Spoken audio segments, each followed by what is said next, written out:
తండ్రి అయిన దేవునికి మహిమ కలుగును గాక. ప్రభువును ప్రియ రక్షకుడైన యేసుక్రీస్తు నామంలో సహోదరి సహోదరులందరికీ నా హృదయపూర్వకమైన వందనాలండి. మంచిది, చిన్న ప్రార్థన చేసుకుని కార్యక్రమం ప్రారంభించుకుందామండి. పరిశుద్ధుడును నిత్య నివాసి అయిన ప్రియ పరలోకపు తండ్రి, మహోన్నతుడా, దయగలిగిన తండ్రి, ఈ భయంకర దుర్దినాల్లో ఎక్కడ చూసిన మనుష్య బ్రతుకుల నెమ్మదిని స్థితిగతులలో కూడా మీ కృపచేత మమ్మల్ని కాపాడినందుకే వందనాలు తండ్రి. మీ కుమారుడైన క్రీస్తు ప్రభుని బట్టి తండ్రి, నేటికి మీరు మాకు అనుగ్రహించిన ఈ కృప, ఈ సంతోషాన్ని మీ గడిపే భాగ్యాన్ని ఇచ్చినందుకు మీకు వందనాలు, కృతజ్ఞతలు తండ్రి. ఈ సమయంలో మీ కుమారుడైన క్రీస్తు ప్రభు రెండవ రాకడలో తిరిగి వస్తున్న సందర్భం రావటానికి ముందుగా జరుగుతున్న సంఘటనలలో కొన్ని మేము ధ్యానించుకున్నాం. మరికొన్ని విషయాలు ఆలోచించడానికి సిద్ధపడుతున్న తండ్రి, మీ ఆత్మ సహాయం చేయండి. వినబోతున్న ప్రియులను వారందరూ ఆధ్యాత్మిక అర్థం చేసుకున్నట్లు, వినిచున్న బిడ్డలను మమ్మల్ని అందరినీ మీ కృపలో బలపరిచి దీవించుమని, యావత్ ఈ కార్యక్రమానికి మీ సన్నిధి మాతో ఉంచుమని యేసు నామమున ప్రార్థన అడిగి వేడుకుంటున్నాను మా తండ్రి, ఆమేన్. మంచిదండి ప్రియ దేవుని పిల్లలారా, గత కొద్ది రోజులుగా క్రీస్తు ప్రభుల వారు రెండవ రాకడలో, అంటే రెండవసారి వస్తాను అని చెప్పిన సందర్భంలో వెళ్ళి తిరిగి వచ్చే మధ్య కాలంలో జరగబోతున్న కొన్ని సంఘటనల గురించి మనము కొన్ని భాగాలుగా ఆలోచించుకుంటూ వస్తున్నాం. దానిలో భాగంగానే ఈరోజు 6వ భాగంగా కొద్ది మాటలు మనం ఆలోచించడం ప్రయత్నించేద్దాం. ఏంటి 6వ భాగంలో మనం ధ్యానించుకునే అంశము అంటే, ప్రియమైన దేవుని పిల్లలారా, నేటి కాలంలో ప్రజలు నాటి నోవాహు లోతు కాలము నాటి స్థితిగతులలోనే ఉన్నట్లుగా అనిపిస్తుందా అనే అంశాన్ని కొద్దిగా మనం ఆలోచించడం ప్రయత్నించేద్దామండి. కనుక ఒక వాక్య భాగాన్ని మనం చదువుకుందాం. ఎందుకంటే ఈ మాట మనం మాట్లాడేది ఇప్పుడు పరిస్థితుల్లో, సంఘటనలో జరుగుతున్న సంభవాలను చూస్తుంటే నిజంగానే నోవాహు కాలానికి మించినట్లుగా లోతు కాలంలో జరిగిన సంఘటనలకు ఇంకా ఘోరమైన స్థితిలో ఉండినట్లుగా ఎన్నో సంఘటనలు కనబడుతూ ఉన్నాయి. కనుక ఈ యొక్క జరుగుతున్నటువంటి ఈ సంఘటనలు మరి యేసు ప్రభుల వారు మరి ఎందుకు లోతు దినాలు లేక నోవాహు దినాలను జ్ఞాపకం చేశారో వాక్య భాగాన్ని చదివి కొద్ది నిమిషాలు మన ఆలోచనకు ప్రయత్నం చేయాలండి. ఎందుకంటున్నానంటే ఈ మాట, ప్రియమైన వాళ్ళరా, ఎప్పుడో జరిగిపోయిన సంఘటనలో ఈ రోజున రేపు క్రీస్తు ప్రభువు తిరిగి వస్తున్న సందర్భానికి అసలు లింక్ ఏంటి, దాని ద్వారా ఏం నేర్చుకోవాలి అని క్రీస్తు ప్రభువు వారు ఆ జరిగిపోయిన సంఘటనలను జ్ఞాపకం చేస్తున్నారు అనే భావనతో కొద్ది నిమిషాలు మనం ఆలోచిస్తూ ఆ మాటలు మన జీవితానికి సమన్వయపరుచుకుంటూ జరుగుతున్న సంఘటనలకు పోల్చి చూస్తూ కొద్ది సమయము ముందుకు వెళ్ళటానికి లేకపోతే ధ్యానించుకోవటానికైతే సిద్ధపడదామండి. వాక్యాన్ని నేను చదువుతున్నాను, చూడండి. ఇదే మత్తయి రాసిన సువార్త 24వ అధ్యాయము 37వ వచనాన్ని కూడా, ఈ 37వ వచనాన్ని నేను చదువుతున్నానండి. నోవాహు దినములు ఎలాగుండెనో మనుష్య కుమారుని రాకడయును అలాగే నుండును. జలప్రళయమునకు ముందటి దినములలో నోవాహు వాడలోనికి వెళ్ళిన దినము వరకు వారు తినుచు త్రాగుచు పెండ్లి చేసుకొనుచు పెండ్లికిచ్చుచుండిరి. జలప్రళయం వచ్చి అందరినీ కొట్టుకొని పోగు వరకు ఎరుకకపోయిరి. అలాగుననే మనుష్య కుమారుని రాకడ ఉండును అని ఈ శిష్యులేమో క్రీస్తు ప్రభు రాకడకు లేక యుగ సమాప్తికి సూచనలు అడుగుతున్నారు. అంటే ఒకవేళ నేను వచ్చే టయానికి ఏమవుతుంది, నేను ఈ సూచనలు చెప్తున్నది ఎందుకంటే నేను వచ్చేటానికి యుగం అనేది సమాప్తం అయిపోద్ది, ఇంకేం ఉండటానికి మిగలదు. అంటే నేను వస్తున్నాను అంటే చివరిసారిగా తండ్రి నన్ను పంపిస్తాడు. ఇక నేను వచ్చాను అంటే ఇంక మిగిలి ఉండటానికి ఏముండదు. ఇంకా మొత్తం కూడా పంచభూతం మిక్కటమైన వెంటడంతో కాలిపోతుంది. అలా ఎందుకు కాలిపోద్దండి అని మనం అనుకుంటే, పేతురు పత్రికను బట్టి ఈ ప్రకృతిలో ఉన్నది సమస్తము తన పిల్లలైన వారి కొరకే దేవుడు సృష్టించాడు. సో ఇప్పుడు ఆ పిల్లలే ప్రకృతిలో లేనప్పుడు ఈ ప్రకృతి వల్ల ఆయనకు ఉపయోగం ఏంటి? ఏమండి? కనుక ఆ ప్రకృతినే తీసేస్తాడు, అంటే కాల్చేస్తాడు అని పేతురు పత్రికను బట్టి 3వ అధ్యాయము 2 పేతురు 3వ అధ్యాయం 9-10 వచనాల్లో ఈ భాగం మనకు స్పష్టంగా కనబడుతుంది. సో అటువైపు కంటే ఇక్కడ మనం ఆలోచించవలసిన విషయం ఏంటంటే, ఇక్కడ నోవాహు దినాలు అని చెప్పారు కదా. సరే, ఇదే మాటను లూకా రాసిన సువార్త 17వ అధ్యాయము ఆ భాగంలో కూడా కొద్ది మాటలు మనం చూడటానికి ప్రయత్నించాలని చూడండి. 26వ వచనం నుండి మనం చదువుకుందాం. లూకా సువార్తలో కూడా ఇది వివరణగా ఉందండి. ఈ రాకడికి సూచనల్లో భాగము నోవాహు దినాలు, లోతు దినాలు. సో ఈ రెండింటిని ఎందుకు జ్ఞాపకం చేస్తున్నాడు? జరిపిన సంఘటనలో ఎందుకు జ్ఞాపకం చేస్తున్నాడు అంటే, యేసు ప్రభువు పుట్టేటానికి దగ్గర 4000 సంవత్సరాలు గతించిపోయిన ఆ సంఘటన ఆనాటి కాలంలో ఉన్నటువంటి వారికి చెప్తూ, మరలా క్రీస్తు ప్రభు రెండో రాకలు తిరిగి వచ్చే వారికి కూడా ఇదే హెచ్చరికతో కూడినటువంటి మరి విధముగా ఆయన తెలియపరిచినటువంటి విధానం మనకు కనబడుతుంది. వాక్య భాగం చదువుకుందామండి. ఏమని? లూకా సువార్త 17:26 నోవాహు దినములలో జరిగినట్టు మనుష్య కుమారుని దినములలోనూ జరుగును. నోవాహు వాడిలోనికి వెళ్ళిన దినము వరకు జనులు తినుచు త్రాగుచు పెండ్లాడుచు పెండ్లికి వీయబడుచు నుండిరి. అంతలో జలప్రలయం వచ్చి వారినందరినీ నాశనం చేసిన. 1 నోవహు కాలంలో పరిస్థితి అలా అవుదట. 2 లోతు దినములలో జరిగినట్టు జరుగును. జనులు తినుచు త్రాగుచు కొనుచు అమ్ముచు నారు నాటుచు ఇండ్లు కట్టుచు నుండిరి. అయితే లోతు సొదొమను విడిచిపోయిన దినమున ఆకాశం నుండి అగ్నిగంధకములు కురిసి వారినందరినీ నాశనం చేసెను. ఇలాగే ఉంటుంది క్రీస్తు రాకడా అని. క్రీస్తు ప్రభులు వారు భూలోకంలోనే ఉండి నేను వెళతాను తిరిగి వస్తానన్న ఈ మధ్యలో గ్యాప్లో ప్రియమైన దేవుని పిల్లలారా, ఈ సంఘటనలు జరుగుతాయి, ఇలా జరుగుతుంది అని జరగబోయే సంఘటన యేసు ప్రభుల వారు ముందే చెప్పేస్తున్నాడండి. ఇన్ని చెప్తున్న యేసు ప్రభులు వారు ఎప్పుడు వస్తాడో కాలము టైము చెప్పలేదు, కానీ పరిస్థితులు స్థితిగతులు చెప్పబడినట్లుగా లేఖనములో యేసు ప్రభులు చెప్పారు. తదుపరి ఎన్నికలు వచ్చిన శిష్యులు కూడా ఈ మాటను మెన్షన్ చేసి ఆయన వస్తారు కన్ఫామ్, ఇదిగో ఈ విధంగాని చెప్పిన సంఘటనలు మన బైబిల్ ఎన్నో కనబడుతుంటాయి. మనకు ఇప్పుడు కావాల్సింది ఏంటంటే, ఇప్పుడు జరిగిపోయిన సంఘటన ఎందుకు వివరిస్తున్నాడు ఆయన యేసు ప్రభుల వారు అంటే ఏదో చెప్పాలనుకుంటున్నాడు, మనకి చెప్పాలనుకుంటున్నాడు. నోవహు కాలంలో ప్రియమైన వర్లరా ఎలా ఉంది? నోవహు కాలంలో అసలు పరిస్థితి ఏంటి? తినుచు త్రాగుచు ఏమంటారంట ఏంటి? తినుచు త్రాగుచు పెండ్లాడుచు పెండ్లికి పడుచుండేనంట. అంటే తింటం త్రాగటం పెండ్లి చేసుకోవటమే. తినటానికి అంతా ఉంది, ఇంకేం త్రాగటానికి ఉన్నాయి. ఇక చేయగలిగింది ఏంటి? మనిషి తిని తాగిన తర్వాత కండ పెంచుకుంటే శక్తి వస్తే ఇంకేంటి ఇక విచ్చలవిడితనమే కదా. అదే బలహీనుడో శక్తి లేకపోతే తినటానికి అవి లేకపోతే శక్తి ఉండదు, కనుక ఇటువంటి పెండిళ్ళు చేయటం ఇచ్చుకోవటం పుచ్చుకోవటం అనేవి ఉండకపోవచ్చు, అంతే కదా. కనుక దేని అట్టి స్థితి అట. అసలు నోవహు కాలం నాటి దగ్గరికి వెళ్ళి రావడానికి ముందుగా ఈ విషయాన్ని ఎందుకు చెప్పాలనుకుంటే దేవుడు అనే విషయం మనం కొద్దిగా ఆలోచించేయాలి.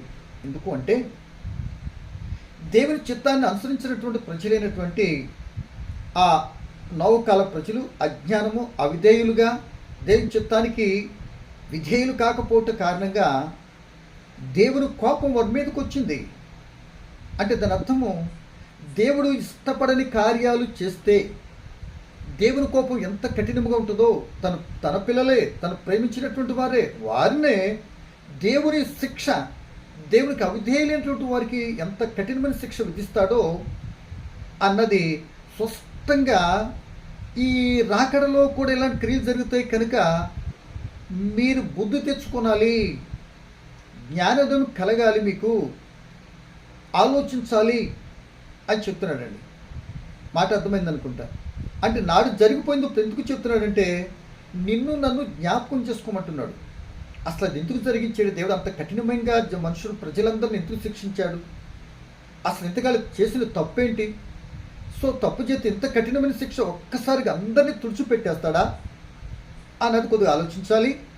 ప్లస్ రెండవది, ఒకరికి ఇష్టకరంగా జీవించేటువంటి ప్రజలు ఎవరైనా ఉంటే అట్టి ఆ ప్రళయంలో నాశనము కాకుండా తన పిల్లలైనటువంటి వారిని దేవుడు తప్పిస్తాడు, వారికి కావలసినన్ని ఇస్తాడు, వారిని కాపాడుతాడు, వారికి సమస్తం సమకూర్చి వాళ్ళ బ్రతుకులు మేలుకరంగా చేస్తాడు అన్నట్లుగా రెండు మాటలు మనకి ఇక్కడ వివరిస్తున్నాయండి. మంచిగా ఉంటే నోవహు లాంటి అతని నీతిమంతుడు కనుక ఆయన ఎలా తప్పించాడో కనబడుతుంది. అంటే అప్పటికి చెడిపోయిన లోకం, అది భయంకరంతో చెడుతో కూడిన లోకం అండి అప్పటికి. ప్రియమైన వల్లరా, అంటే లోకమంతా కూడా చెడిపోయినా దేవుని చిత్తాన్ని అనుసరించేటటువంటి పిల్లలైనటువంటి వారు చెడిపోకుండా బ్రతకవచ్చు, ఆయన చిత్తాన్ని నెరవేర్చవచ్చు, ఆయన కోపాన్ని గురి కాకుండా ఉండవచ్చు, నీతి న్యాయం జరిగించవచ్చు, దేవుడు చెప్పినట్టు చేసేటువంటి వ్యక్తులుగా కూడా బ్రతకవచ్చు, ఉండొచ్చు, చేయొచ్చు అని నిరూపించిన వ్యక్తిగా కనబడతాడు నోవహు గారు, తన కుటుంబ పిల్లలు. ఏమండి, నోవహు గారిని బట్టి అక్కడ ఒకటి. సో నీతిని అనుసరించుకునే ఇష్టానుసారం తిరిగేటటువంటి వారికి ఎంత కోపం వస్తుందో దేవుడికి అర్థమవుతుంది. సో దీన్ని బట్టి నీకు నాకు అర్థం చేసుకోవాల్సిన మాట ఏం చెప్తున్నదంటే, రేపు రాకల్లో కూడా ఇటువంటి సంఘటనలు జరుగుతాయని, జరగబోయేటటువంటి మనుషుల యొక్క మైండ్ సెట్ని, మనుషుల యొక్క ఉద్దేశాలను ఆ రోజే మొదటి శతాబ్దంలోనే చెప్పాడండి. రేపు ఇలా అవుతారు మీరు అని చెప్తున్నాడండి. ఎందుకంటే పెద్దోళ్ళు చెప్తారు కదా, వీడు ఒకవేళ అన్నప్రాసన చేసేటప్పుడు రకరకాల వస్తువులు పెడతారండి.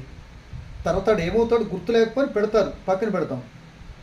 నేను చెప్పే మాట ఏంటంటే, వీడి క్రియలు, వీడి మాటను బట్టి వీడేదో రౌడీ అవుతాడు, వీడేదో ఫలానోడు అవుతాడు, వీడేదో డాక్టర్ అవుతాడు అని చాలా వరకు ఆ బిడ్డల యొక్క యాక్టివ్స్ క్రియలను బట్టి, మాట తీరుని బట్టి ఫలానా అవుతాడు వీడని మనం అంచనా వేస్తాం, చెప్తాం వ్యక్తిని గురించి. అవుతాడో లేదో మనకైతే తెలియదు. కానీ ముందే యేసు ప్రభుల వారు ఇదిగో నాడు జరిగిన సంఘటనలు ఈ రోజున రేపు నేను వచ్చే కాలానికి ముందటలో జరుగుతాయి అని మొదటి శతాబ్దంలోనే యేసు ప్రభు చెప్పేశారండి. అంటే మనిషి స్థితి టోటల్గా ఎరిగినటువంటి వాడు. అంటే మనిషి యొక్క బలము తెలుసు, ఆయనకి బలహీనత తెలుసు. టోటల్గా మనిషి హిస్టరీ అంతా కూడా ఆయనకి తెలుసు. మనమే ఆయన చేతిలో ఉన్నాం, అరచేతిలో ఉన్నాం అనే సంగతిని మర్చిపో. ఇంకో మాటగా చెప్పాలంటే అంతగా చెప్తున్నాడంటే, రేపు జరగబోయేది ఎలా ఏమవుతాడు అని చెప్తున్నాడంటే, దేవుని వాక్యాన్ని బట్టి మనం ఆలోచన చేస్తే 139వ కీర్తనలో చెప్తున్నాడు, వెనక ముందు నువ్వు కూర్చుంటా లేటు అన్నీ కూడా నాకు తెలుసు కదా అంటాడు. నీవు కూర్చుంటూ చేస్తున్న స్థితిని బట్టి రేపు ఫలితం ఎలా వస్తుందో ఆటోమేటిక్ మనకు అర్థమైపోతుంది. నువ్వు రాసిన పరీక్ష కరెక్ట్గా రాసినట్టు పాస్ అవుతున్న ఒక ధైర్యం ఉంటుంది. నేను రాసిన కోడి గీతలో కెలిగినట్టు వచ్చాను అనుకోండి, నువ్వు ఎందుకు పాస్ అవుతావు అనే సంగతి విద్యార్థులైనటువంటి పిల్లల్లో పరీక్ష రాసిన విద్యార్థులకి అర్థమైపోతుంది కదండి. అలాగే మనకు కూడా ఇలా అవుతాము అని, ఇలా అయ్యేటటువంటి వారు ఉన్నారు అని చెప్తున్నాడు కనుక నేను అలా అవ్వకూడదు, నోవహులాగా ఎందుకు ఉండకూడదు, నోవహులాగా ఎందుకు బ్రతకూడదు, నోవహుల స్థితిగతులు కలిగిన బిడ్డగా ఎందుకు ఉండకూడదు అనేటువంటి ఒక పక్కన ప్రోత్సాహపరుస్తూ, ఆయన ధైర్యపరుస్తూ ఇలా ఉండొచ్చు అని ఎంకరేజ్ చేస్తూ నోవహు జీవితాన్ని గురించి, ఆయనకు అవధేయలేనటువంటి వారిని ఎంత కఠినమైన శిక్ష దేవుడు విధిస్తాడు అనేది అక్కడ తీర్పుని వెల్లడిపరిచినట్లుగా రేపు జరగబోయే స్టోరీని జరిగిపోయిన దాంతో ముడిపెట్టాడండి, చూపిస్తున్నాడు. అక్కడ ప్రాక్టికల్గా జరిగింది, రేపు ప్రాక్టికల్గా జరగబోతున్నది, ఈ మధ్యలో నువ్వు ఆలోచించుకో అని చెప్తున్నాడు. సో ఇంతకీ నోవహు కాలంలో ఏం జరిగింది చూస్తారు, మాట చూస్తుంటారండి. అసలు ఇంతగా దేవుడు ఎంత కోపపడిపోవటానికి, ఇంతగా కఠినమైన శిక్షను వారి మీద తీసుకుని రావటానికి అసలు ఏం చేశారు, ఏమై ఉంటుంది అనే సంగతిని మనం ఒక మాట చదువుకొని ముందుకెళ్ళడం ప్రయత్నించేద్దాం. ఏంటంటే 6వ అధ్యాయము 12వ వచనం నేను చదువుతున్నానండి, లేకపోతే 11 నుండి చదివితే చాలా బాగుంటుంది. 11 నుండి, లోకము దేవుని సన్నిధి చెడిపోయి ఉండెను, భూలోకము బలత్కారంతో నిండి ఉండెను. దేవుడు భూలోకమును చూచినప్పుడు అది చెడిపోయి ఉండెను, భూమి మీద సమస్త శరీర మార్గములు చెరిపేసుకుని ఉండిరి. వాళ్ళ స్థితి జరిగిపోయిన స్థితిని చెప్తున్నాడు దేవుడు. ఇక్కడ జరిగిపోయిన స్థితిని మోషే గారు రాస్తున్నారు. ఉన్నటువంటి మనుషులకు జ్ఞానోదయం కలగటానికి దేవుని యొక్క స్థితి, దేవుని యొక్క మైండ్ సెట్ ఎలా ఉంటుందంటే, నీతిని, మంచితని, న్యాయాన్ని, యథార్థతను ప్రేమిస్తాడు.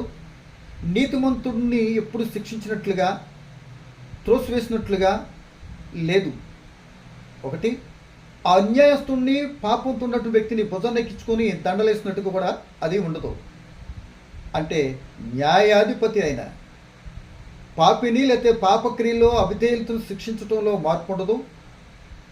అట్ ద సేమ్ టైము అదే పాప లోకంలో ఉన్నటువంటి మనుషులు ఆయన చిత్తాన్ని అనుసరించి నీతి యథార్థాన్ని అనుసరిస్తే అటువంటి పాపులు శిక్షింపబడే స్థితిలో తప్పించబడి నీతిమంతుడిగా ఉన్న ఏరియాలో నేనేం చేస్తే తెలుసా, ఒక రోల్డ్ మోడల్గా ఆ వ్యక్తి చూసారా ఎంత భక్తితో ఉండబట్టి ఎన్ని కష్టాలు వచ్చినా ఆ భగవంతుడు ఎలా కాపాడాడో అని నీ గురించి నువ్వు డప్పు కొట్టుకొని సాక్ష్యం చెప్పడం కాదు. నీ ఏరియాలో ఉన్నటువంటి నీ క్రియలను బట్టి నీ పరిస్థితిని బట్టి వాళ్ళు సాక్ష్యం చెప్పడం, అది సాక్ష్యం. నువ్వు చెప్పేది సగం సొల్లు సగం పొల్లు. వాస్తవతతో చెప్తే సాక్ష్యం చెప్తున్నటువంటి వాస్తవత చెప్తే భర్త భార్యల కుటుంబాలు ఎవ్వరు కూడా నిలిచి ఉండడానికి అవకాశం ఉండదండి. ఎందుకంటే మనం చెప్పేదోటి చేసేదోటి కదా. అది ఇక్కడ అదే కనపడుతుంది. దేవుడు చెప్పిన మాటలు, నోహు చెప్పిన మాటలు ఎవరికి ఎక్కలేదండి. దేవుడు చెడిపోయారండి, భూలోకమంతా చెడిపోయిందండి. కానీ అందరూ ఒక దారి, నోవహు గారిది ఒక దారి, అందరితో ఒక దారి, యేసు ప్రభువుది ఒక దారి, అది పరలోకపు దారి. ఏమండి, ఆయనే మార్గం అన్నాడు. సో నేను అటువైపు వెళ్తే పెద్దగా పెరిగిపోతే ప్రసంగం. సో ఇక్కడ భూలోకం చెడిపోయిందట, అంటే సమస్య మార్గాలు చెరిపేసుకున్నారు. భూలోకాన్ని చూసాడట. 53వ కీర్తన 14వ కీర్తన, భూలోకం చూస్తే అందరూ బొత్తుగా చెడిపోయి ఉన్నారట అంటాడు. సో ఇక్కడ కూడా అదే చెప్తున్నాడు. ఏమండి చెప్తూ ఏమంటున్నాడంటే చెడిపోయి ఉండిరి, దేవుడు నోవాహుతో సమస్త శరీర మూలముగా భూమి బలాత్కారంతో నిండి ఉన్నది కనుక నా సన్నిధిని వారు అంతం వచ్చి ఉన్నది, ఇదిగో వారిని భూమితో కూడా నాశనం చేయుదును. ఏం చేస్తాడట, నాశనం చేసేస్తాడట. అంటే మనం కొనుక్కున్నది మనం నాశనం చేసుకుంటాకో, మనం తయారు చేసుకున్నది నాశనం చేసుకుంటాకే కాదండి. కానీ అది సరిగ్గా మన కొరకు ఒక ఫ్యాన్ కొనుక్కుని మన కొరకు ఉపయోగపడకపోతే దాన్ని ఏం చేస్తాం, ఉల్లిపాయలకే కదా మనం వేసేది. ఏమండి, అంత విలువైన వస్తువైనా ఇక అది పనికిరాదనుకుంటే తోసేటి మీద డిక్కీలోకి. అలాగే ఆయన చేసుకున్నటువంటి ప్రజలు ఈ విధంగా చెడిపోయి ఉన్నారు అంటున్నాడు. సో చెడిపోకుండా ఉండటానికి నోవాహు గారు చేసిందేంటో గ్రహించాలి, చెడిపోవటానికి ఈ ప్రజలు చేసిందేంటో గ్రహించాలి. ఈ రెండింటి మధ్యన యేసుప్రభు మాట చెప్తున్న జరిగిపోయిన సంఘటన గురించి చెప్తున్నాడంటే, నీవు నేను ఎక్కడ ఉన్నాము బుద్ధి తెచ్చుకొని ఆయనకి అవిధేయుల తీసిన శిక్ష వస్తుందని మార్పు చెందటానికి సిద్ధపడే స్థితిలో ఉండటానికి ఒకవైపు అయితే, నీతిగా యథార్థత నడుస్తుంటే పడిపోయినట్లయితే ఇటువంటి భయంకర శిక్షలోకి వెళ్ళిపోతానని జాగ్రత్త పడుతూ తన నీతిని కాపాడుకుంటూ ఆ యథార్థతలో దేవుని చిత్తాన్ని బట్టి నడిచే వ్యక్తులుగా ఉండాలి అని ఇరువురికి కూడా బోధిస్తుంది ఈ మాటలు. సో ఇంతకీ వీళ్ళు ఎందుకు చెడిపోయారు? మొదటి అధ్యాయం, అది 6వ అధ్యాయము, మరి 2వ వచనం చదువుతున్నానండి. 2వ వచనం చదువుతున్నాను. 6వ అధ్యాయం, దేవుని కుమారులు నరుల కుమార్తె చక్కిన వారని చూచి వారందరిలో మనసుకు నచ్చిన స్త్రీలను వివాహం చేసుకునేది. ఏం చేశారంట అంటే వాళ్ళకి మనసుకు నచ్చినట్లు ప్రవర్తించేశారు. వాళ్ళు ఏదనుకుంటే అది చేసేస్తున్నారు. అదేంటండి, ఒక తండ్రి తన కుటుంబంలో ఏదనుకుంటుంది, పిల్లలందరూ వాళ్ళ ఇష్టం వచ్చే చిన్నోడు పెద్దోడు అందరూ కూడా చేసేస్తున్నారు అనుకోండి, ఆ తండ్రి హృదయం ఎంతగా బాధపడిపోద్ది, ఎంత నొప్పి కలుగుద్ది. అయ్యో వీళ్ళు పెంచేనే పెద్ద చేసేనే, ఇంతటి వాళ్ళు చేసేనే వీళ్ళు నా మీద తిరగబడేటట్ట, నా మాట వినకపోతే తిరగబడినట్టే కదా, నా మాట వినకపోతే వీళ్ళకి అసలు గ్రహింపలేకపోతుంది, నా శక్తి సామర్థ్యత అంతా కూడా తెలుసు, నేను ఏం చేస్తానో దేనికి ప్రాముఖ్యతనిస్తాను, ఒకవేళ నాకు అవిధేయతతో ఉంటే ఎంతటి వాళ్ళని తీసుకెళ్ళి కింద పడేసేస్తాను, అది నా రూల్ అని దేవుని యొక్క చిత్తం కూడా తెలుసు. అంటే ఆ తండ్రి ఇట్లా కోపడతాడని మన పిల్లలకైనా మనకే తెలుసు. అయినా సరే చేశారనుకో దేవుడు మన పిల్లలు మనం కొడతామా లేదా, మన హృదయంలో నొప్పి బాధ కలుగుద్దా లేదా, ఎందుకు చేశానని దేవుడు కూడా అదే బాధపడుతున్నాడు. ఆయన హృదయంలో నొచ్చుకున్నాడట. 6:5 వచ్చింది, నరులు చెడుతనము భూమి మీద గొప్పదనియు వారు హృదయం ఒక తలంపులను ఊహంతయు ఎల్లప్పుడూ కేవలం చెడ్డదనియు యెహోవా చూచి తన హృదయములో సంతాపం నుండి హృదయం నొచ్చుకున్నాడంట. అంటే దాని అర్థం ఏంటి, చెడుగా ఉన్నారు కనుక వీళ్ళకి సంతాప సభ అంట. సంతాప సభ ఎప్పుడు పెడతారు, సచ్చిన తర్వాత పలికేటటువంటి మాట సంతాప సభ. వీళ్ళు బ్రతుకుండగానే వీళ్ళ క్రియలు బట్టి నా దృష్టిలో చచ్చిపోయారు కనుక ఈ చచ్చిపోయిన బ్రతికించడానికి నోవాహులాగా బ్రతికేటటువంటి విధానంలో ఉంటారు అని. 100 సంవత్సరాలు మార్పు చెందండి, మీరు చేసే క్రియలు మంచిది కాదు, జలప్రళయం వస్తుంది, మీరు కొట్టుకుపోతారు అని చెప్తే నోవాహు గారిని ఏళన చేసినట్టు మనకు కనబడుతుంది. ఆ రోజు ఈరోజు కూడా ఏళన చేశారు. ఏం జరిగింది అలా ఏం జరిగిందంటే, అలా హేళన చేసి వాళ్ళు ఇష్టం వచ్చినట్టు మనసుకు నచ్చినట్టు ప్రవర్తిస్తూ తినటము, త్రాగటము, పెండ్లాడటము, పెండ్లికి ఇచ్చుకోవటం, ఇదే కదా వారికి మనసుకు నచ్చు పెండ్లి చేసుకోవటం. దేవుడు ఎందుకు ఊరుకుంటాడు? దేవుడు ఎందుకు ఊరుకుంటాడు? నీ బిడ్డల విషయంటుంటే నువ్వు ఊరుకోవు. అప్పుడేమంటావు? నా విషయంలో చచ్చినోడు రా, అసలు నా మాట ఇంట్లేదు కానీ నా ఇంటికి రావద్దురా అంటాం కదా. అది నీకు నాకైతే వర్తించేటట్టుగా మాట్లాడతాం. అది దేవుడు మాట్లాడితే అమ్మో దేవుడు ఇలా మాట్లాడతాడా? నీ తెలివితేటలు తెల్లారా, నువ్వు మాట్లాడేటటువంటి విధానంలో మా బిడ్డలు ఇటు మాట్లాడతారా అని ఎవరైనా ప్రశ్నిస్తే నా ఇష్టం అని మీసాలు తిప్పుతాడు పోకడు. మరి దేవుడిని అడుగుతున్నావంటే నేనేం చేయాలి? జ్ఞానం ఉందా, ఏదో కొద్ది ఆలోచన ఉందా చూసుకోండి అని ప్రభుని బట్టి నేను జ్ఞాపకం చేస్తున్నాను. కానీ ఇది ఎందుకు అంటే ఆ దేవుని యొక్క చిత్తంలో చెడుగాను ఉంటే ఆయన ఆ లోకమే కాదు ఏ వ్యక్తి ఏరియాను కూడా ఎక్కడ కూడా ఉంచాడో అంటానికి స్పష్టంగా కనబడుతుంది. రేపు జరగబోయేటటువంటి రోజుల్లో కూడా నోవహు రోజులు ఎందుకు చేస్తున్నాడంటే ఇందుకే లోకం చెడిపోయిన పరిస్థితిలో వెళ్ళిపోతుంది. మనుషులు చెడిపోతున్నారు. ఎందుకు చెడిపోతున్నారు? ఒక చెడిపోతున్నాడు అని వాడికి తెలియనట్టు కోమలో ఎందుకు ఉంటున్నాడు అండి? లోకమంతా కూడా అదే క్రియలో ఉన్నారు కనుక ఎవరికి అర్థం కావట్లే. నోవహు గారు చెప్పిన మాట భాష అర్థం కాలేదు. మేము 10 మంది నడిచింది దారి కానీ నువ్వు ఒక్కడే నడిచిన దారే ఏంటి అన్నట్టుగా చెప్పేటటువంటి ఆనాటి నుండి వచ్చిన తీరు నేటి సమాజంలో జరుగుతున్న స్టోరీ ఇదేనండి. 100 మంది మేము చెప్తున్నా వినవా అని అనుకొని నీతిని అన్యాయంగా మార్చి ఎంతటికీ శిక్షించడానికి ఉన్నటువంటి పెద్దలైన ప్రబుద్ధులు చాలామంది ఉన్నారు లోకంలో. తాట తీస్తాడు ఒక రోజు దేవుడు. అన్యాయంగా చేస్తున్నటువంటి అన్యాయంనే చేస్తాడు వ్యక్తికి, మనకు తెలుసు కదండి. అనే సంగతి గమనించుకుంటూ ఇక నోవహు గారిని బట్టి మనం ఆలోచన చేసినట్టయితే ఆయన ఒక రోల్ మోడల్గా ఆనాటి కాలంలో ఉన్న ఆయన నీతిమంతుడు నిందారహితుడట ఆయన గురించి చెప్పాడు. కనుక ఆయన రక్షింపబడ్డాడు అన్నట్టుగానే వీడు మార్పు చెందకపోతే అన్నట్టుగానే జలప్రలయం వచ్చింది. వాళ్ళందరూ కొట్టుకుపోయేంత వరకు కూడా తింటము, త్రాగటం, పెళ్లి చేసుకుంటూ దీనిలోనే మునిగిపోయారు. కానీ ఏదో మన బ్రతుకు ఏమైపోద్దన్న సంగతి ఆలోచించలే. ఇప్పుడు నిన్ను నన్ను ఆలోచించమని ఆ నాటికాలపు సంఘటన యేసు ప్రభువుల వారు చెప్తున్నాడు. అప్పటికి యేసు ప్రభువుల వారికి ఆ కాలానికి దగ్గరగా ఇంచుమించుగా 4 సంవత్సరాల దగ్గరకు వస్తుంది. ఏమండి అది జ్ఞాపకం చేశాడంటే మీరు నేను కూడా ఒక దేవునికి ఆయాసకరమైన పరిస్థితుల్లో ఇదిగో నేను వెళ్తున్నాను, నేను తిరిగి వస్తాను కనుక వచ్చేటప్పటికి తింటము, త్రాగటము, ఈ గంతులు వేసుకోవటం, సంపాదించుకోవటము, పిల్లలు వీటి మీద వాటి మీద మనసు పెట్టేసుకుని ఉండవంటే నా మనసు ఏంటో నీకు ఆ రోజున అర్థమైంది కనుక ఈ రోజున కూడా అలాగే తుడిచిపెట్టేస్తా. ఆ వ్యక్తి నా పరలోక రాజ్యంలో నా సన్నిధిని ఉండనివ్వను అన్నట్టుగా అర్థమవుతుంది. సిద్ధపడమని, జాగ్రత్త పడమని, భయపడి ఆయన మాటలకు ఆయన చెప్పిన క్రియలు, చెప్పిన ఆజ్ఞల ప్రకారం నడుస్తూ ఆయన చెప్పని క్రియలు చేస్తే ఇంత కఠినమైన శిక్ష వస్తుందని గుర్తు చేస్తున్నాడు. బుద్ధి తెచ్చుకోనమని, సిద్ధపడమని, లోటు పనులు దిద్దుకొనమని చెప్తున్నాడు. ఆయన త్వరగా వచ్చేస్తానని చెప్పాడు కనుక ఈ త్వరగా వచ్చే టైము ఇంత అంతా నువ్వు చెప్పలేము, మనం చెప్పలేం కనుక అంతగా ఇదిగో ఈ మరొక క్షణంలో వచ్చేయచ్చు దేవుడు, మరొక నిమిషంలో వచ్చేయచ్చు, మరొక రోజులో వచ్చేయచ్చు, మరొక నెలలో, మరొక సంవత్సరంలో. ఆయన ఇష్టం. మనము ఏ రోజుకి ఆ రోజు, ఏ క్షణానికి ఆ క్షణమే సిద్ధపడాలండి. అలా సిద్ధపడతాం మానేసి 3 పూటలు తినటానికి మాత్రం సిద్ధపడిపోతాం. మస్తుగా నిద్రపోవటానికి, పెండ్లాడటానికి, తీసుకోవటానికి, సంపాదించుకోవటానికి, చేసుకోవడానికి వెళ్తున్నాం. ఇవి వద్దు అనలేదు, కానీ ఇవే పెట్టుకొని అవన్నీ చేసుకుంటుగా దేవునికి ఆయాసకరమైన క్రియలు కనుక వీటి ద్వారా నాకు శిక్ష వస్తుంది. దేవుడు మనసు ఇది, దేవుడికి ఆయాసకరమైన పరిస్థితి కనుక దేవుడు శిక్ష అంతా కఠినంగా ఉంటుంది. అక్కడ ప్రేమ చూపుడు కనుక అక్కడ జరిగిందే ఆయన మనసు ఎప్పుడు మారదు కనుక ఇక్కడ కూడా ఆయనకి ఆయాసకరంగా పరిస్థితి ఉంటే శిక్ష వద్దనేటువంటి ఇంగిత జ్ఞానం లేకుండా, భయం లేకుండా ఈ రోజు నా విచ్చలవిడిగా తిరుగుతున్నారండి. ఎక్కడ చూసి నా కాల సంభవాలు కదా, అట్టిగా ఉండొద్దు అని చెప్తున్నాడు. ఇక రెండో మాట ఏంటంటే లోకసువార్త 17వ అధ్యాయము 28వ వచనం, లోతు దినంలో జరిగినట్లుగా జరుగును. లోతు దినాలు అంటే లోతు దినాలు అంటే సొదొమ గొమొర్రా పట్టణం. ఈ సొదొమ గొమొర్రా పట్టణము పాపముల మధ్య డిగ్రీ పొందిందండి. అదే ఆదికాండం 13:13 ఫ్యాన్సీ నెంబర్.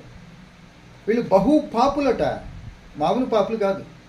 పౌలు గారు అయితే నేను ఘోర పాపిని అన్నాడు. కానీ వీళ్ళ గురించి మోషే గారు తన ప్రజలతో రాస్తూ ఇశ్రాయేలు ప్రజలతో చెప్తూ సొదొమ గొమొర్రా పట్టణస్తులు బహు పాపులైనారట.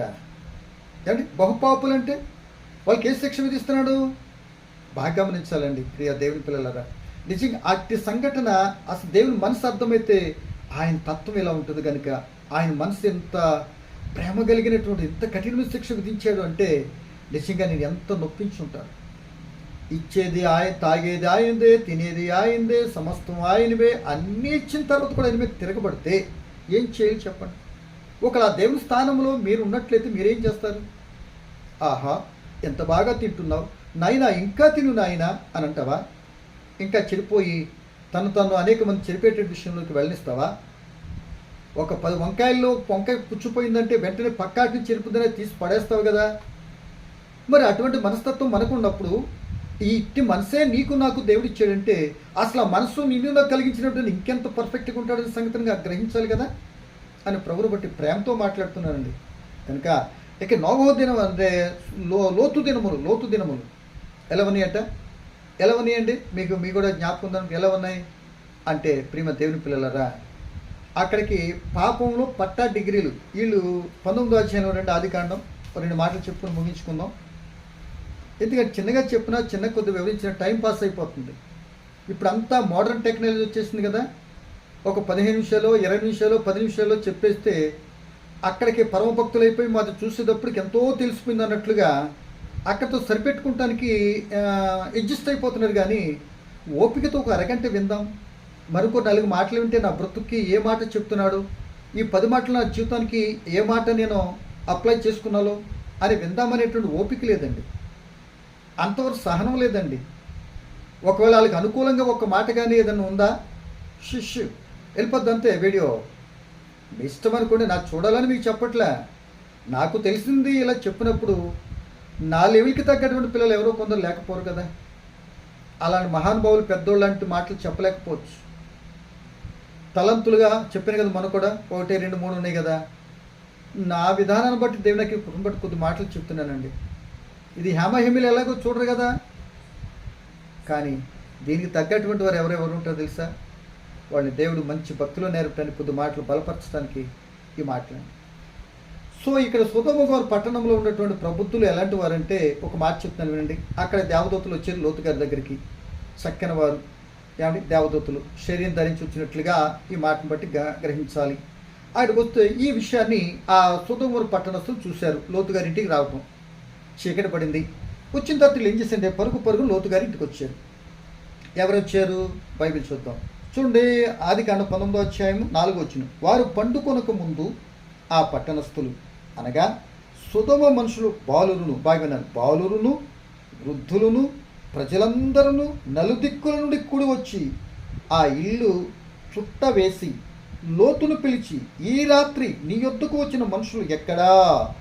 మేము వారిని కూడినట్లు మా యొద్దకు వారిని తీసుకొని రమ్మని అతనితో చెప్పగా. ఎంత డేరండి, పాపం చేయటానికి వచ్చి చూడండి ఎంతో ముదిరిపోయారు. ఏ కేడరోళ్ళు అండి వీళ్ళు? బాలురట వృద్ధులట. వీళ్ళకి ఎందుకండి బాలురికి ఆ విషయం ఏం తెలుసా? వృద్ధాప్యంతో శక్తి సనగిలిపిన ప్రజలుగా ఉంటారు కదా. కానీ ఈరోజు జరుగుతున్న స్టోరీలన్నీ చిన్నటువంటి మైనర్గా ఉన్నటువంటి వాళ్ళు ఎన్ని రకాలైనటువంటి వ్యభిచార క్రియలు, రకరకాలటువంటి మర్డర్లు చేయటంలో ఎంత జరుగుతుందండి. వృద్ధులు 60 సంవత్సరాలు 70 సంవత్సరాలు అయినోడు ఎలా చేశాడు అలా చేశాడు ఎన్ని వినట్లేదండి. అంటే దీని అర్థం, దీన్ని బట్టి పోయే కాలం దగ్గర పడుతున్నది అని గమనించుకున్నాం. ఏ కాలము? పోయే కాలం. ఎవరికి? ఆడు ఎలాగో పోతాడు, చేస్తున్నాడు, చేయించుకున్నాడు, ఎవరితో తప్పు వేరే సంగతి. సో ఇక్కడ చెప్తున్న మాట మనకి పిల్లలు వృద్ధులు ప్రజలందరూ అట. అంటే ప్రజలందరూ ఎలా ఉన్నారు ఆనాటి కాలము? అంటే నోవ కాలంలో పాపం చేస్తే జలప్రలయం వచ్చి కొట్టుకెళ్ళిపోయింది కదా, బుద్ధి మాత్రం రాలే. వాళ్ళు విన్నారు, ఒక రకరకాలుగా ఇలా అయిపోయింది, ఇటు కొట్టుకెళ్ళిపోయింది, అందరూ పోయారన్న సంగతి తెలుసు. తదుపరి నోవ కుటుంబం వచ్చినటువంటి ప్రజల్లో ఉన్నటువంటి వాళ్ళేమి నేర్చుకోలేదు. ఇదిగో ఇక్కడ చెప్తున్న మాట ఏంటంటే సొదొమ పట్టణానికి ఏర్పడినటువంటి ఆ ప్రజల్లో ఈ విధంగా చెప్తున్న బాలురు వృద్ధులు ప్రజలందరట ఏమేలంట వాళ్ళు కూడాలి అట. అక్కడేముంది? వారు మనసున్నట్లు పెళ్ళిళ్ళు చేసుకున్నారు. పెళ్ళిళ్ళు చేసుకున్న అర్థం ఏంటి?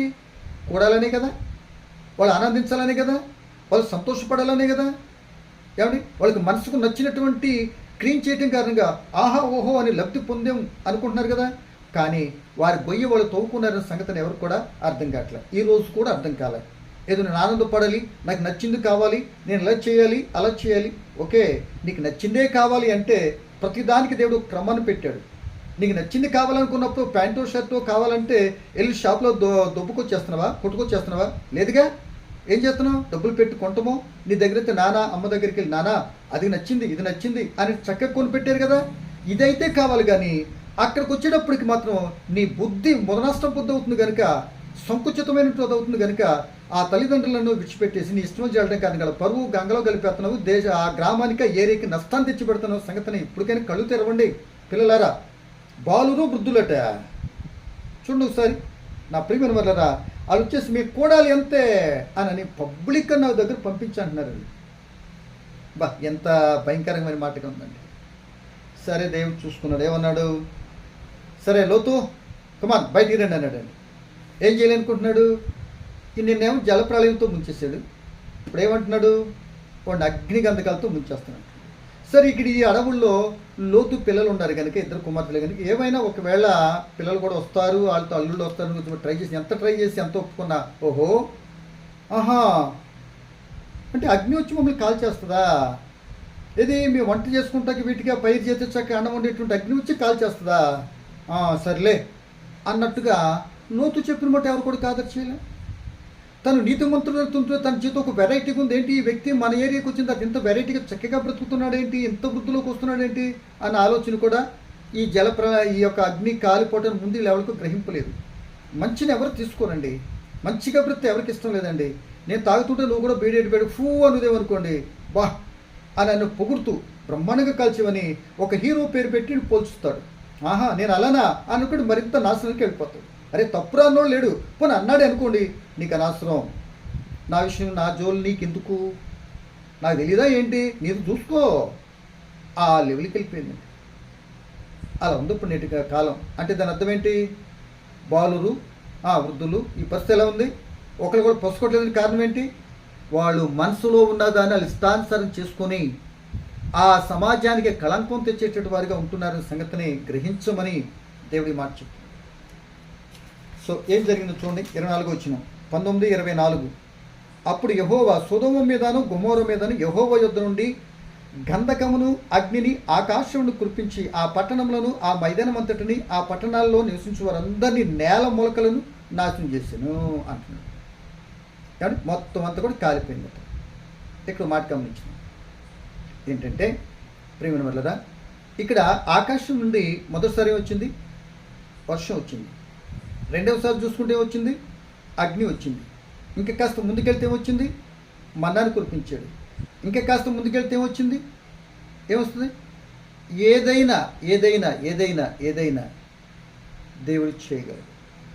అంటే ఏముంది? అగ్ని ఉన్నది, నీరున్నది, మన్నా ఉన్నది, ఏదైనా మాటతో పలికి ఏదైనా చేయించగలడు దేవుడు.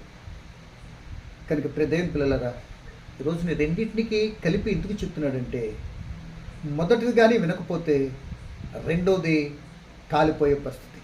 మొదటి దానికి పాపము ఆ శిక్షణ తప్పించుకోవటానికి ప్రయత్నించకపోతే రెండోది యుగాలు కాలే నరకాగ్నికి వెళ్ళిపోవాలని ప్రస్ఫుటంగా చెప్పినట్టు కనబడుతుంది కదా. ఉదాహరణ, ఇప్పుడు నేను ఒక రాడు తీసుకొని మిమ్మల్ని కొట్టాను, అబ్బా అని మంట పెట్టి వాపు రావచ్చు, బాగా గమనించాలి. ఇది నవకాలం అనుకుందాం. మళ్ళీ అదే రాడ్డుని తీసి నేను పొయ్యిలో పెట్టి ఎర్రగా కాల్చిన తర్వాత పాట్మని కొట్టాను. ఇప్పుడు ఏం జరుగుద్ది? ఈ రాడ్డు నాకు తగిలిన వెంటనే ఆ రాడ్డు ఆ ఎర్రగా కాలుంది కనుక అట్ ద సేమ్ టైం ఈ చర్మం ఎట్టం చూస్తే ఆ చర్మంతో పాటుగా తీసుకొచ్చాను.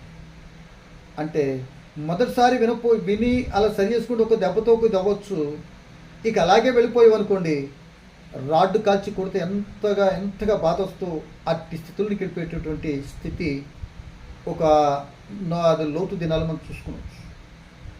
ఈ రోజున కూడా నీకు అనేక విషయాలు దేవుడు ఎన్నో విషయాలు ఎంతోమంది భక్తుల ద్వారా చెప్పిస్తున్నాడు. ఆలోచించు. ఇది కానీ నువ్వు మార్చుకొనకపోతే, నీ జీవితానికి సరి చేసుకోకపోతే రాకడ ఆసన్నమైపోయింది. నీ ఇష్టమైన జీవితానికి జీవించటానికి కాదు నీకు ఇచ్చిన నీ జీవితం.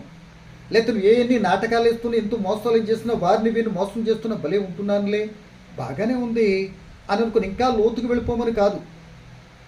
ఏదో ఒక రోజున అటు శిక్ష వస్తుంది కనుక బుద్ధి తెచ్చుకుని మార్చుకుంటామని అవకాశం ఇస్తున్నాడు, కానీ తప్పు మీద తప్పు చేయమని అవకాశం ఇస్తున్నాడు అన్నట్టుగా ఫీల్ అయిపోయావనుకో, ఈత కొడతావు ఒక రోజున. ఎక్కడ? అగ్నిలో. ఆ స్థితికి వెళ్ళకుండా ఉండాలి అంటే దీపం మండుగా చక్క పెట్టుకుని ప్రయత్నం చేసుకోండి అని ప్రభుని బట్టి నా తోటి సహోదరులుగా ప్రేమించి చెప్తున్నా. రాకడ ఆసన్నమైపోయింది. ఎక్కడ చూసిన నెమ్మది లేని సంఘటనలు. అందుకే ఇట్టి స్థితులు జరుగుతున్నాయి కనుక అనేకులలో ప్రేమ చల్లారిపోయింది, అక్రమం విస్తరించిపోయింది.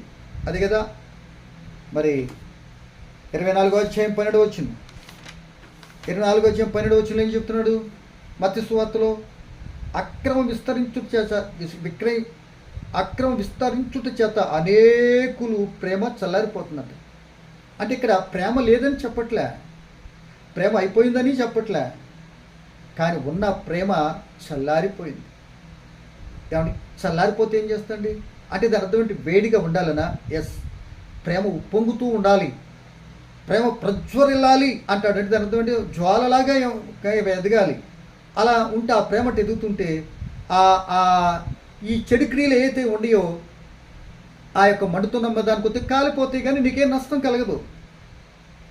ఆ ప్రేమ నువ్వు కూడా ప్రజ్వరిల్లేటట్టు ఉంటే నీ మీదకి ఎన్ని కష్టాలు వచ్చినా నువ్వు కాలిపోవు, మంచిగానే ఉంటావు. ఉదాహరణ, మోషే గారు ఆ పొద మండిపోతుంది కానీ అదేం చేయాలి? కాలిపోలే. ఆ షడ్రక మేషక యుద్ధంలో అగ్నిలో విసిరేసిన వాళ్ళు కాలిపోలే. కారణం వాడు మంటనే.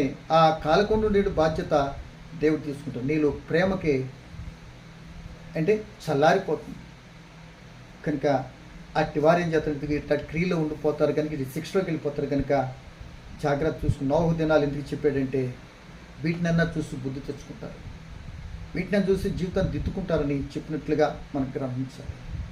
కనుక ఈ ప్రకారం ఏం చేస్తారంటే అలాగాని మార్చుకొనకపోతే, అలాగాని ఉండకపోతే ఈ ఒక మాట చదివి మనం ప్రార్థన చేసుకుంటూ ప్రయత్నించేదామండి. దశలోని రాసిన పత్రిక, 2వ దశలోని రాసిన పత్రిక 1వ అధ్యాయం 6-8 వచనాలు. అంటే ఇప్పుడు ఈ మాట ఎందుకు చెప్తున్నానంటే, ఇప్పుడు ఆయన చిత్తానుసారం నడిపోతే బాధలో ఉన్నటువంటి వారు ఉన్నారు, ఆయన చిత్తానుసారం నడుస్తున్నటువంటి వారు కొన్ని కష్టం శ్రమలు అనుభవిస్తూ అంతవరకు సహించడం ఓర్పు కలిగి వీళ్ళు ఉన్నారు. 2 క్యాటర్స్ ఉంటారు యేసుప్రభు వచ్చేటప్పటికి. ఏం జరుగుద్దంటే ఆయన వచ్చేటప్పటికి ఆ నోవ కాలంలో ఆ జలప్రలయం వచ్చేటప్పటికి ఏం జరిగిందో, ఎవరైతే రక్షణ పడ్డారో, లోతు కాలంలో ఆయన అగ్ని కురిపించేటికి ఎవరైతే ఎత్తబడ్డారో, ఎవరైతే ఎత్తబడలేదో అదే స్థితి జరుగుద్ది మీకు కూడా అని దానిని పోల్చి అపోస్తలుడైన పౌలు దశలోని సంఘానికి ఒక చక్కటి మాట రాస్తున్నాడు. చదువుతున్నాను చూడండి ఒకసారి. 1వ అధ్యాయం 6వ వచనం, 2వ దశలోని రాసిన పత్రిక 1వ అధ్యాయం 6వ వచనం. ప్రభువైన యేసు తన ప్రభావం కనపరచు దూతలతో కూడా పరలోకము నుండి అగ్నిజ్వాలలో ప్రత్యక్షమై దేవుని ఎరిగిన వారికిని మన ప్రభువైన యేసు సువార్తకు లోబడిన వారికిని ప్రతిదండన చేయునప్పుడు మిమ్మల్ని శ్రమపరచు వారికి శ్రమయు, శ్రమ పొందుతున్న మీకు విశ్రాంతియు అనుగ్రహించుటకు దేవునికి న్యాయమే. మాట అర్థమైందండి? కనుక ఈ మాటను బట్టి మీరు చదువుకొని ఆలోచించాలి అని ప్రభుని బట్టి మీకు జ్ఞాపకం చేస్తాం. రేపటి కాల సమయంలో ఇప్పుడు ఈ శ్రమలు ఎన్ని వస్తున్నాయి కనుక ఈ శ్రమల నుండి నోవకు లేక వేలు లోతు ఇలాంటి వాళ్ళు ఎలా సిద్ధపడ్డారు? ఈ శ్రమల నుండి ఎలా తప్పించబడటానికి మనం ఏం చేయొచ్చు? సిద్ధపాటుని గురించి రేపు మాట్లాడుకుందాం. దేవుడు ఇచ్చిన మాట దీవించిన కాక. పరమ తండ్రి నీకు వందనాలు.